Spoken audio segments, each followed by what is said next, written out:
Bonjour à tous, correction du numéro 116, page 168. De lumière. Alors, vous aviez la fonction f qui modélisait donc un bénéfice. Les quantités x étaient exprimées en milliers d'objets et le bénéfice en dizaines de milliers d'euros. Donc bien faire attention à ces unités pour les interprétations économiques. On avait la représentation graphique, je l'ai refait rapidement, et l'ensemble de définitions donc sur 0,8, 10.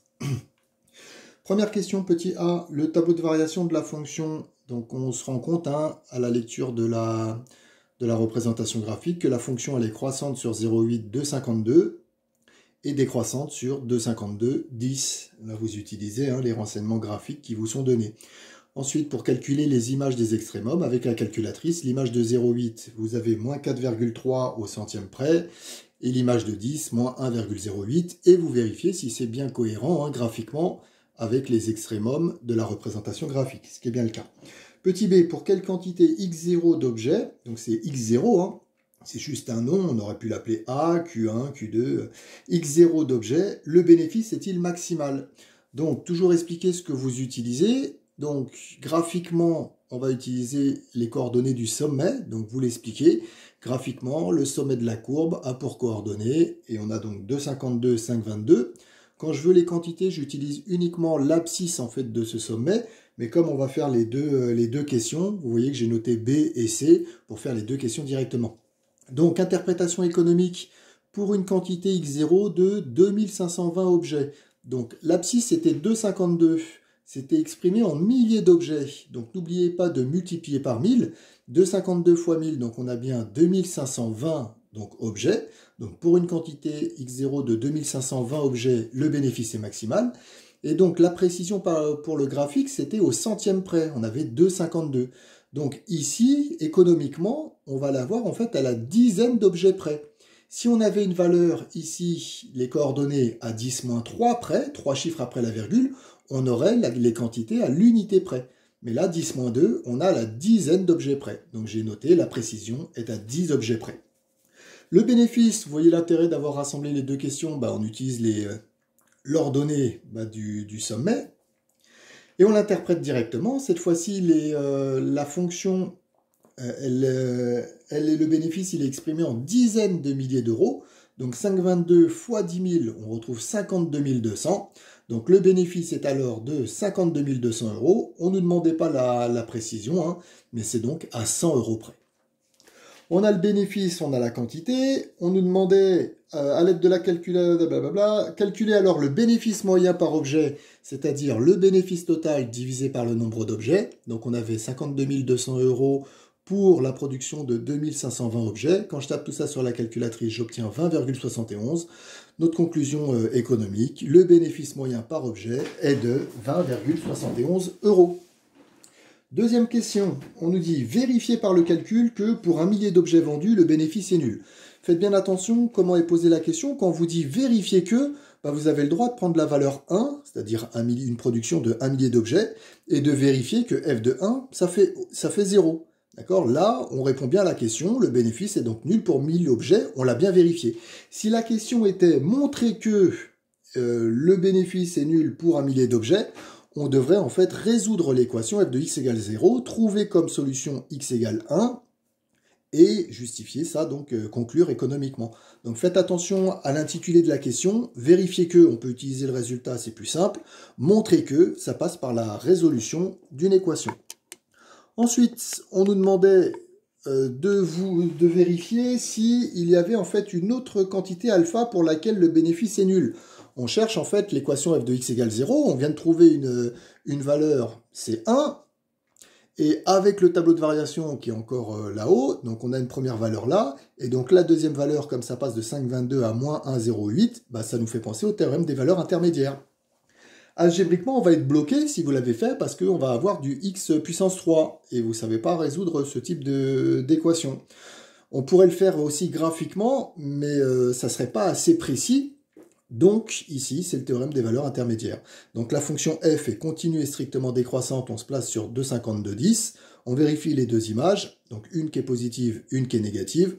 Donc, d'après le théorème des valeurs intermédiaires, hein, on est entre nous, l'équation f de x égale 0 admet une unique solution alpha sur 2,52, 10. Et là, vous avez bien justifié. Donc, la conclusion économique, vous la donnez, hein, parce que là, pour l'instant, on vient de conclure juste mathématiquement.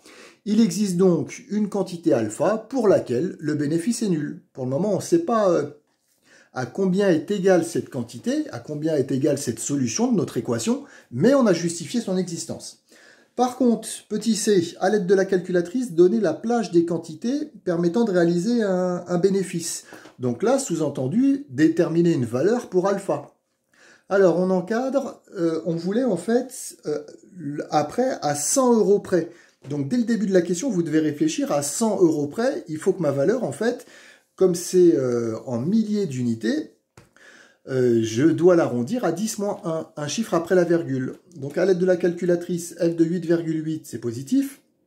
F de 8,9, c'est négatif. Ça me permet d'encadrer alpha, dont j'ai justifié l'existence à la question précédente, entre 8,8 et 8,9. Là, si on s'arrêtait là, on pourrait choisir ou 8,8 ou 8,9 hein, pour un bénéfice nul.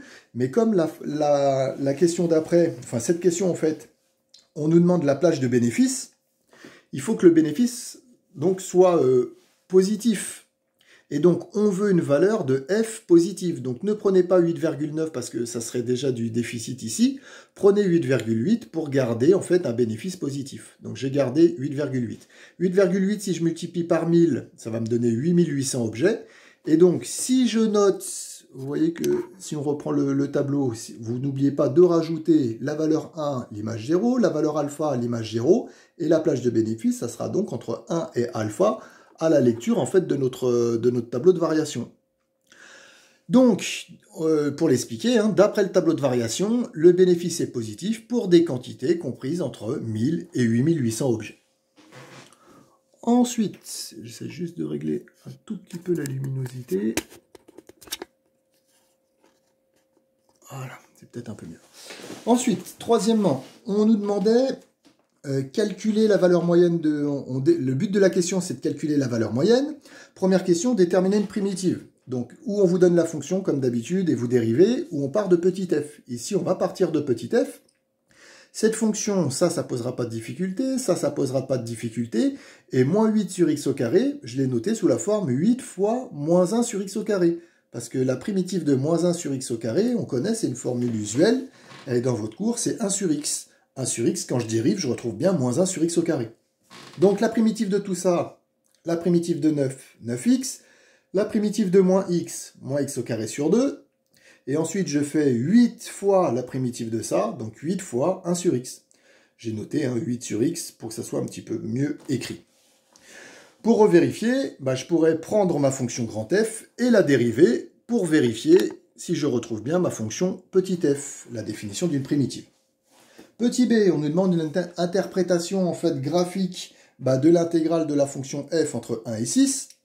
Donc pour donner une interprétation graphique, n'oubliez pas de dire que f est positif sur 1, 6. Pourquoi? Parce que vous vous souvenez que alpha c'était 8,8. Donc f elle est positive entre 1 et alpha, donc entre 1 et 8,8. Donc 6 est plus petit, donc elle est bien positive sur 1, 6. Interprétation, l'aire du domaine délimité par C, l'axe des abscisses et les droites d'équation x égale 1 et x égale 6 est égal à, ça vous considérez que c'est un nombre, unité d'aire, ou alors exprimé en unité d'aire. Question un petit peu bizarre, on vous demandait préciser ce que représente une unité d'aire. Donc graphiquement, c'est l'aire du rectangle, ici avec les unités O, I, K, J, comme on l'a noté dans le cours. Économiquement, mais ça revient maintenant, ça revient pas en fait dans les exercices bac, mais comme x sur l'axe des abscisses, les quantités c'est 1000 unités, et que sur l'axe des ordonnées, une unité en fait c'est 10 000 €, on peut faire en fait le produit 1000 fois 10 000, et ça nous donne en fait 10 millions, donc on peut considérer qu'une unité d'aire c'est 10 millions d'euros. Mais je répète, c'est extrêmement rare de retrouver ce type de question. Retenez surtout en fait l'interprétation géométrique. Une unité d'aire, c'est l'aire du rectangle O, I, K, J, avec les points qu'on a définis dans le cours. Petit c, calculer la valeur moyenne du bénéfice pour la vente de 1 à 6 milliers d'objets. Vous présentez donc la grandeur M, la valeur moyenne de f sur 1,6. La formule 1 sur B moins A, 1 sur 6 moins A fois l'intégrale. Donc 1 cinquième fois grand F entre 1 et 6. Vous faites la différence des deux images, f de 6 moins f de 1. F de 6, on retrouve 112 tiers. F de 1, on retrouve 3 demi. Si je ne me suis pas trompé, on retrouve 25 sixièmes. Et donc la valeur arrondie, 4,1667. Comme c'était exprimé en dizaines de milliers d'euros, on va donner la valeur en fait arrondie à l'unité, à l'euro près. Donc la valeur moyenne du bénéfice, on multiplie par 10 000, pour la vente de 1000 à 6000 objets, est égale à 41 667 euros. Et vous vérifiez si c'est cohérent, hein. On avait le bénéfice maximal qui était de 52 200 euros. Ça allait de 0 à 52 200 euros. La valeur moyenne, 41 667, est un résultat cohérent et possible. Voilà.